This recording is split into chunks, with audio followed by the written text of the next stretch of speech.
नमस्कार, माझं नाव अंकुश ज्ञानदेव बुचडे. माझं श्रेयान लेडीज कॉर्नर हे दुकान आहे मलकापूर येथे.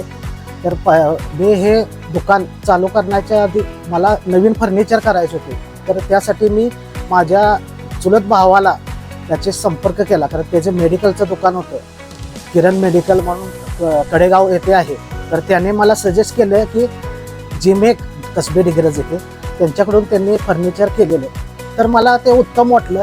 त्यामुळे मी त्या जिमेक यांना संपर्क साधून स्वतः फॅक्टरीमध्ये जाऊन तिथं मी मटेरियल चेक करून त्यांच्याकडनं कोटेशन घेऊन मग हा निर्णय घेतला. खूप छान त्यांनी फर्निचर बनवून दिलेलं आहे आणि तुम्ही पाहतच आहे किती सुंदर असं त्यांनी फर्निचर बनवून आणि खूप स्वस्त आणि खूप रिझनेबल रेटमध्ये दिलेलं आहे. धन्यवाद.